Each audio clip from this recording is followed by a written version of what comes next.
डुबकी मारने में मैं भी माहिर हूँ, मैं भी चले जाऊंगा। आप भी जड़ तक जाएंगे और मैं भी पाताल तक जाऊंगा। वो डुबकी मारने में मैं भी माहिर हूँ, मैं भी चले जाऊंगा। आप भी अपना सपोर्ट कीजिए, आप चौथे पिलर। प्रेशर कुकर के नाम से आ रहे हैं सर, फिर तो कल परसों मुर्गों के नाम पे भी आएंगे, भेड़ बकरियों के नाम पे भी आएंगे। ये अगर जो ये दिखा रहे हैं, मुझे नहीं मालूम है कि मेरा नाम सर इम्तियाज़ अहमद है और जो मेरी फ़र्म चल रही है वो है इम्तियाज़ इंटरप्राइजेज़ के नाम से।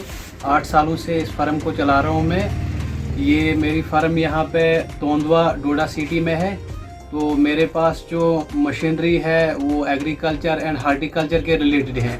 इसमें सर हमारे पास जो है पावर टिलर आता है, वो फार्मर को ज़मीन खोदने के काम में लगता है। ब्रश कटर आते हैं हमारे पास, स्प्रे पंप्स आते हैं, प्लस जो इनका ऑल स्पेयर पार्ट है वो मैं पूरे सप्लाई यहाँ पे देता हूँ होलसेल में।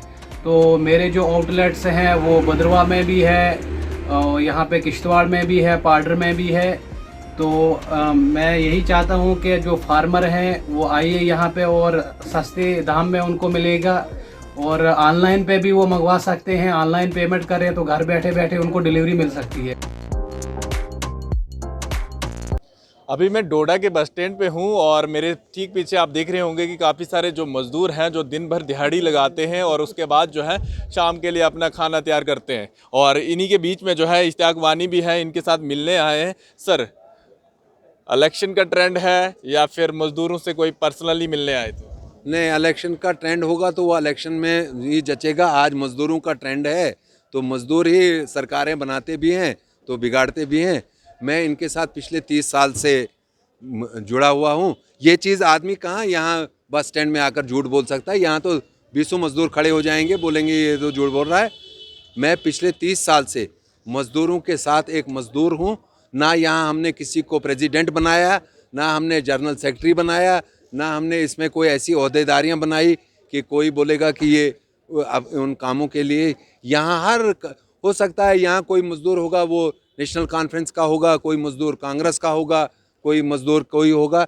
मैंने मगर कभी किसी मज़दूर को नहीं बोला कि सियासत के साथ मज़दूर यूनियन को।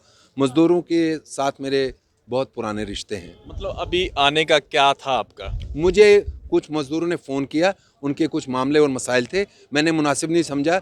मैंने टेलीफोन पर उनके साथ 2-3 मरतबा जब बात की तो फिर मुझे सेटिस्फेक्शन नहीं होने लगी। तो मैंने सोचा कि मैं खुद ही उनके बीच में जाकर उनके जो बर्निंग इश्यूज़ होते हैं ना, उन पर ज़्यादा तवज्जो देनी चाहिए। हर जगह अगर राजनीति करेंगे तो मज़ा नहीं है। हर जगह सियासत होगी तो सियासत हर जगह होती है, मगर जब आप मज़दूर के साथ होते हैं तो कम से कम उसकी दिल की बात आपने सुननी है, क्योंकि वो दिल से बोल रहा होता है तो उसकी बात आपने दिल से सुननी है। आपने कहा कि बर्निंग इशू है इनके, और यही लोग जो है लॉकडाउन के बीच में जो है अपने कमरों में बैठते थे या घर चला जाते थे, काफ़ी दिक्कतों का सामना करना पड़ता है।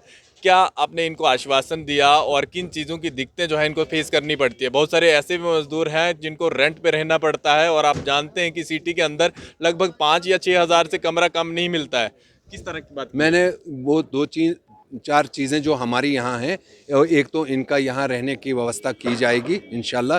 जब आपके पास दोबारा यहाँ बाइट देने के लिए आऊँगा तब आप मुझसे वो ज़रूर सवाल नहीं करेंगे। और दूसरा जो सबसे बड़ा मुझे लगा कि मज़दूर का जो रेट है 350 रुपये जो सरकारी रेट है, मेरी पहली तवज्जो इसी पर चले जाएगी। और जो मेरे भी हाई कमांड से कहीं बात हो रही होगी तो मेरी पहली कोशिश है कि मज़दूर का जो रेट है वो इसको जायज़ रेट मिलना चाहिए, क्योंकि यही मज़दूर जो असली जो काम करता है तो वो मज़दूर ताजमहल की इमारत में खूबसूरती कहीं नहीं आती, कभी भी नहीं आती। वहाँ मज़दूर ने ही पसीना बहाया था। आपने कहा कि मैं मज़दूरों की बात करता हूं और खलैनी सुध महादेव के लिए टनल बन रहा है, वहां पर एक इंसान की जान चला जाती है, यानी काम करते करते, और उसका परिवार जो है मतलब काफ़ी दिक्कतों का सामना करना पड़ रहा है। क्या वहां पर आपने बात की या उनकी जो है हाई अप्रोच तक बात की कि इस तरह से इनको कोई मिल जाए? जी बराबर, मैंने उनके जो प्रोजेक्ट मैनेजर हैं उनके साथ उसी समय जब ये हादसा हुआ था उसी समय मैं उनके साथ कम्युनिकेशन टेलीफोनिकली मैं उनके राब्ते में गया था। और जो उसका उन्होंने कंपनसेशन जो भी होता है, बहरहाल मैंने वो पहले भी यहाँ जिक्र किया। उसकी तो जान वापस आएगी नहीं, लेकिन हमारी कोशिश है कि जो उसके बाकी घर परिवार के लोग हैं उनको कुछ सहायता मिल सके तो उसके लिए हम और झगड़ा करते रहेंगे। नहीं, आपने कहा कि मैं और झगड़ा कर रहा, जो बाकी सारे लोग वहाँ पर काम कर रहे हैं, क्या उनका कोई इस तरह से इंश्योरेंस हो रहा है, कोई इस तरह से बात हुई? क्योंकि हो सकता है आज किसी की जान गई, कल किसी और की भी जा सकती है, यानी परिवार जो है किसी ना किसी सदस्य को खो। नहीं, वो तो जो प्रोजेक्ट मैनेजर होगा वहाँ, जो उनका जो सिस्टम होगा, टनल तो मैं नहीं बना रहा हूँ ना, टनल तो एप्को बना रही है। तो वो जो वहाँ उनका जो सिस्टम होगा, तो वो जब आप उनसे सवाल करेंगे तो उसका जायज़ जवाब वही देंगे कि उन्होंने कितने मज़दूरों को वहाँ इंश्योर किया। आपने कहा मैं मज़दूरों का यूनियन हूँ और मैंने हमेशा 30 सालों से जो है मज़दूरों की बात की है, या फिर मैं आपको नेता समझूं? जी नहीं नहीं नहीं नहीं, नेता तो इधर बात ही नहीं आई। आप तो नहीं, फिर आपने कहा कि उनके साथ जो है मैं खुद जाकर बात करूं, क्योंकि अगर आप मजदूरों की बात कर रहे हैं, वो लोग भी वहां पे दिहाड़ी लगा रहे हैं। जी। अगर आप ही बात कर लेंगे कि इस तरह का कंपनसेशन उनको मिले या इस तरह से इंश्योरेंस उन लोगों का हो जाए, ताकि आपने सवाल किया कि वहाँ क्या आपने मजदूर इंश्योर किए हैं, तो वो जिनको काम करा रहे हैं तो उनको क्या आपको लगता है हम यहाँ उनको गट खाते में देंगे कि वहाँ मजदूर उसको वहाँ जान चली जाएगी तो वो उनका उसको कुछ मिलेगा नहीं? ऐसा कुछ नहीं है। मैंने आपको ये जवाब दिया कि जो इंश्योर मजदूर करना है, अगर मैं भी कहीं कारोबार कर रहा हूँ तो मेरी प्राथमिकता होनी चाहिए ना कि अगर खुदा ना करे जान तो अल्लाह के हाथ में है, तो वहाँ कोई उसको तकलीफ़ पहुँचेगी या वो ज़ख्मी हो जाएगा तो वो तो उनके तो एप्को कंपनी यहाँ वहाँ टनल बना रही है, तो उन्होंने तो बहरहाल उनके लिए तो कुछ साधन रखा ही है, नहीं रखा होगा तो हम रखवाएंगे।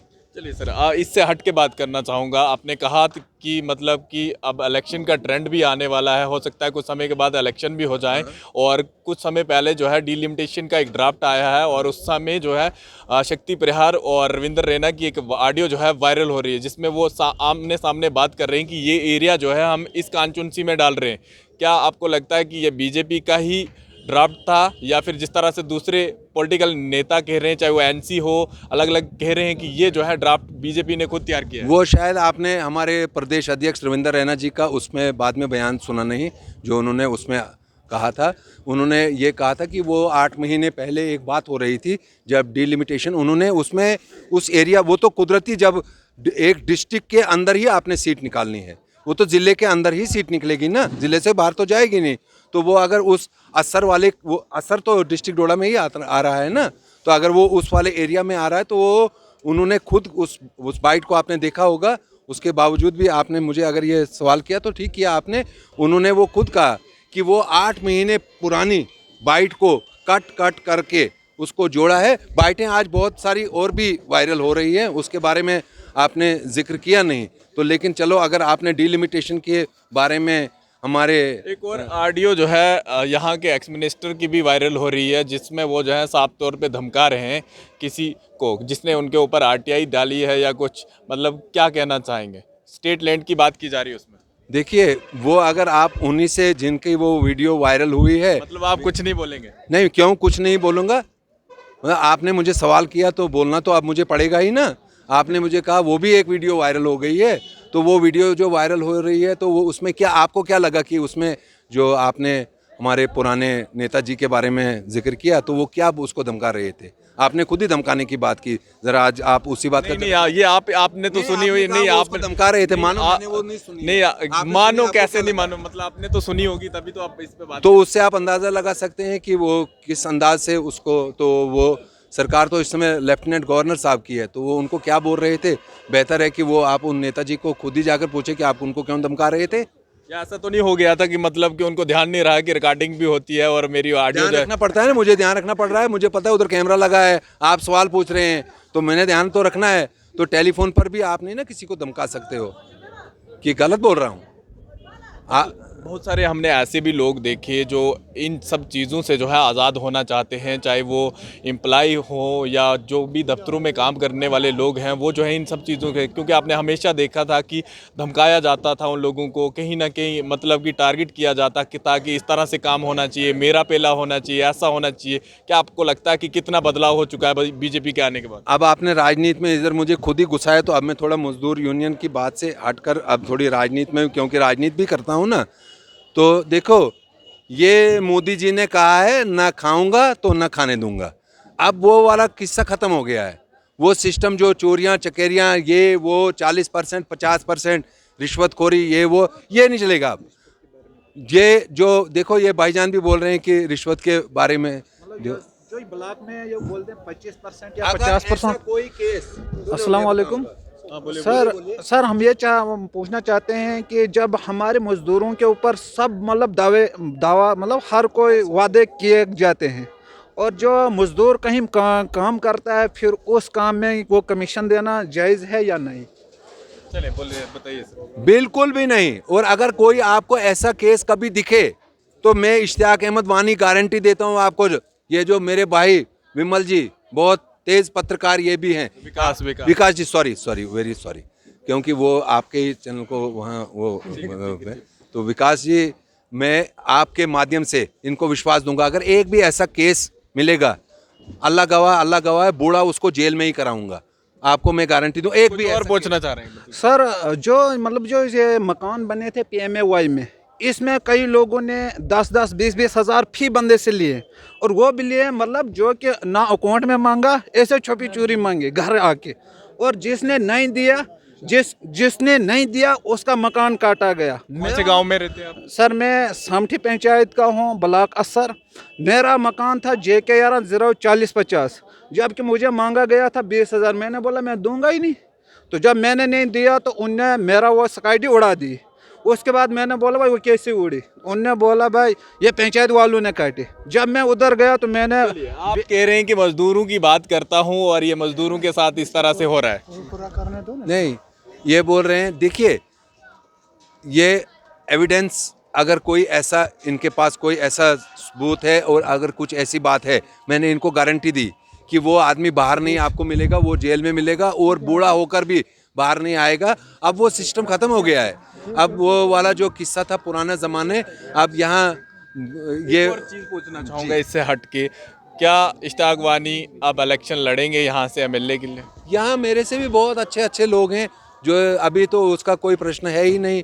वो जो पार्टी और हमारी जो पार्लियामेंट्री बोर्ड होती है, जिसको तय करेगी, जिसको पसंद करेगी, तो जिसको उतारेंगे हमें कहेंगे, तो हमारी भी टांगें कांपती नहीं है। हमारे से बहुत अच्छे अच्छे लोग भी यहाँ पार्टी में काम करते हैं। बहुत आपने कहा अभी इनको कि अगर इनके पास कोई एविडेंस है या सबूत है, जेल भेजूंगा उसको। आपने कहा कि जेल भेजूंगा। अगर यही लोग जो है दफ्तर जाते हैं या किसी DC के पास जाते हैं, वो भी सबूत ढूंढते हैं, वो भी सबूत ढूंढते हैं, ये लोग सबूत कहाँ से लाएं? कहाँ से लाएंगे आप? सर जी, जब हमने उनको बोला कि ये क्यों काटा, उनने बोला अगर हमें 20,000 मिलेगा तो हम आपको कहीं ना कहीं एडजस्ट करेंगे। मैंने बोला कैसे करोगे, जबकि मेरा था तो मेरा काटा गया। उनने बोला हमारे पास एक कुछ सिस्टम है, हम जब जो हमें खिलाता पिलाता है और हम उसको एडजस्ट कर देते हैं। फिर मैंने उनको उधर वो आए, क्या बोलते हैं सर, वो GRS होते हैं, उनके पास वो SKDयाँ पड़ी थी। मैंने देखा तो उसमें ये देखो जी, इसमें डेट है ये सर 5/10/2020 में। SKD एक है जो कि मेरा जो जायज़ मकान था वो काट के उधर लिखा है कुकरी देव वाइफ ऑफ प्रेशर कुकर। ये सर जी ये सर आप पढ़ सकते हैं और SKD नंबर भी आप इसमें एडजस्ट कर सकते हैं। जी हाँ, ये बात जो है दिल्ली तक जानी चाहिए, क्योंकि देख सकते हैं प्रेशर कुकरों के नाम आ रहे हैं। जी। मतलब जो मकान आने चाहिए लोगों के लिए, वो जो है प्रेशर कुकर के नाम से आ रहे हैं। सर फिर तो कल परसों मुर्गों के नाम पे भी आएंगे, भेड़ बकरियों के नाम पे भी आएंगे। ये अगर जो ये दिखा रहे हैं, मुझे नहीं मालूम है कि इनके इसमें जो फोन में ये सच है या क्या है। सच ही होगा, एक मजदूर दिखा रहा है तो सच होगा। जो अगर ऐसा कहीं पर ऐसा मामला हुआ है, मैंने आपको बड़े विश्वास से कहा है कि जो आज के टाइम पर कहीं रिश्वत खाते हुए, कहीं ऐसे फ्रॉड करते हुए ऐसे मामलात होंगे, ये सच्चाई के मामलात हैं। अगर मजदूर बोल रहा है सच होगा, तो मैंने बड़े विश्वास से आपको कहा और बड़ी जिम्मेदारी से कहा है, और जिम्मेदार नागरिक हूँ तो मैंने जिम्मेदारी से आपको कहा है। तो सचमुच ये कोई झूठ बोल नहीं रहा हूँ आपको।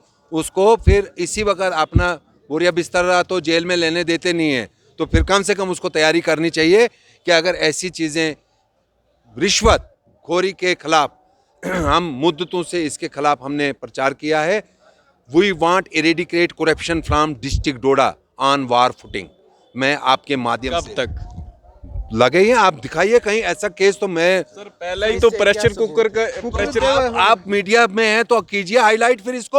आप कह रहे हैं कि अगर हमारे पास ये चीज आती है हम उसको जो है अंदर डालेंगे। आप मुझे आप नहीं, आप जर्नलिस्ट हो तहकीकात कीजिए, इसकी तह तक जाइए, जो इसमें सच्चाई निकलेगी। आपके पास तो इसका पूरा आप चौथे पिलर हैं हमारे। आप हट रहे अगर आप मजदूरों की बात कर रहे हैं, आप मजदूरों की बात कर रहे हैं, तो आपको ही इसके ऊपर कड़ा एक्शन लेना चाहिए। आपका ही केंद्र में सरकार रहे हैं ना, ये जो दिखा रहे हैं, मैं भी तहकीकात करूंगा। मैं एक मेरा काम है सिर्फ जनता को ये आवाज दिखाना, किस तरह से क्या चीज हो रहा है, तक जाना, किस तरह से क्या हो रहा है। अगर ये बता रहे हैं, मैं आपकी भी सुन रहा हूँ, और मैं फोन निकालूंगा, मैं आपको मानो मैं दिखाऊंगा। ये भी दिखा रहे हैं, एक मजदूर है, इसकी बात हमने सुननी है। अगर ये दिखा रहा है, कुछ तो बात होगी। अब जो वो अमला जो इसमें मुलविस होगा, जो आदमी जो इसमें मुलविस होगा, तो वो दंडित नहीं होगा तो दूसरा कैसे होशियार हो जाएगा? हमने करेगा, यही तो पूछ रहा हूँ, कौन करेगा ये? सरकार, नरेंद्र मोदी, और कौन करेगा? इसकी बात कौन करेगा? इश्तियाक वानी। तो फिर आप मुझे कैसे कह रहे थे? कहा आप भी इसकी जड़ तक जाएंगे। आपने मेरा पूरा जवाब नहीं सुना। मैंने कहा आप भी जड़ तक जाएंगे और मैं भी पाताल तक जाऊंगा। वो डुबकी मारने में मैं भी माहिर हूँ, मैं भी चले जाऊंगा। आप भी अपना सपोर्ट कीजिए, आप चौथे पिलर हैं। मैं मजदूर यूनियन के साथ हूँ, आप भी डटे रहिए, हम भी डटे रहेंगे। दोनों एंड से जब रन बनेंगी ना, तो मैच जीते जाएंगे। आप अपने एंड पर डटे रहिए, हम अपने एंड पर डटे रहिए। क्रिकेट का काफी शौक रखते हैं? क्रिकेट खेला है मैंने, मतलब रांची की, या फिर क्या? रांची तक खेला है। रांची तक पहुंचे थे जी। चलिए, क्रिकेट की भी बात आ गई थी, और एक और लास्ट क्वेश्चन पूछना चाहूँगा। कुछ पॉलिटिकल नेता जो है नाराज़ हैं कि उनका कहना था कि कम से कम 4 कॉन्स्टिट्यूंसी जो है डोडा से बननी चाहिए थी, पॉपुलेशन के हिसाब से, या पूरा डोडा डिस्ट्रिक्ट जो है बहुत पुराना है। ड्राफ्ट बीजेपी ने खुद तैयार किया, कम से कम ये क्यों नहीं हुआ? ये एक आज़ाद संस्था है। ये डिलिमिटेशन जो हुआ है, ये रंजना देसाई जी जो हमारी जस्टिस रही हैं सुप्रीम कोर्ट की, उन पर ऐसा प्रश्न चिन्ह खड़ा करना वो उचित नहीं है। ये ड्राफ्ट जो तैयार हुआ है, ये 1995 में तैयार किया होगा, जिन्होंने उस वक्त डिलिमिटेशन की थी। आज जो ड्राफ्ट तैयार हुआ है वो डिलिमिटेशन कमीशन ने तैयार किया है। ये इश्तियाक वानी ने, यह भारतीय जनता पार्टी ने कहीं बंद कमरे में नहीं किया है। ये एक आज़ाद संस्था है, वो किसी का सुनते नहीं है। उनको जो टेरिन के हिसाब से, जोग्राफिकली उनको लगा होगा, डेमोग्राफी के हिसाब से उन्होंने देखा होगा कि इसमें कहाँ से हमें नहीं, अब भागने नहीं दूंगा। अब आप उसको पूरा सुनेंगे। अब कहाँ आप जा रहे हैं, कहाँ चलिए, रुकिए। अब इसका जो जोग्राफी हिसाब से भी उन्होंने देखा होगा कि कौन कौन से एरिया को किस किस एरिया में जोड़ा जाना चाहिए। ये भारतीय जनता पार्टी के अगर हमने बंद कमरे में बनाना होता तो फिर 2.5 लाख आबादी है जम्मू वेस्ट की, 2,63,000 गांधीनगर की, तो फिर ये सीटें उन्होंने वहीं एडजस्ट की होती। तो अगर यहाँ इन एरियाज़ में जोग्राफिकली उनको लगा होगा कि यहाँ पर ये चीज़ें ज़्यादा, अगर कोई अच्छी चीज़ मिल रही है तो कोई बुरी बात है। अगर आपकी डोडा की यहाँ सीट बढ़ाई जा रही है, आप खुश हैं?